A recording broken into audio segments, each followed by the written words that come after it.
Oğlum Hüseyin.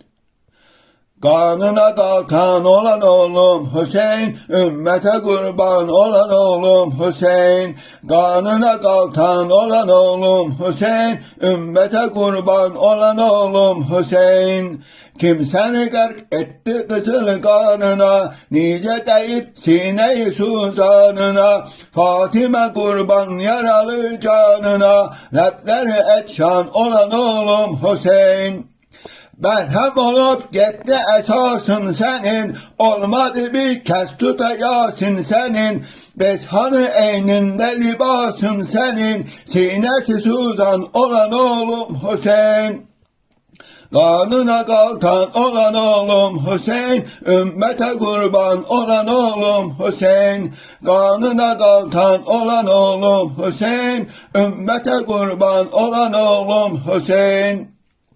Teşnelep öldürdüler kardeşini, hirgeti kan eyledi göz yaşını. Kim dağdan kesti susuz başını, hanesi viran olan oğlum Hüseyin.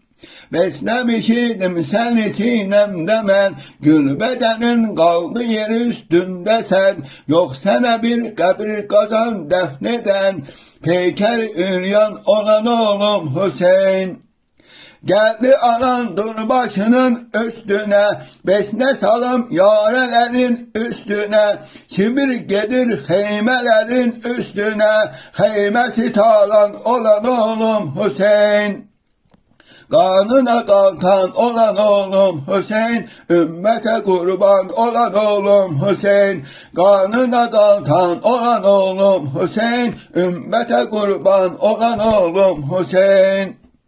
Ağlamışam sütlü mesa halına, kurban olum o yaralı canına. Aldın Hüseyin Ekber'ini yanına, askeri etşan olan oğlum Hüseyin. Neylesin ahır bala bu Zeynep'in, besnece görsün yaralı peykerin. Kim ki kesip zulm ile bu ellerin, Zeynep'in alan olan oğlum Hüseyin. Hansı ana menkibin alan olup, kerbu belada ciğeri kan olup, heymeleri zulm ile talan olup, heymeye mehman olan oğlum Hüseyin.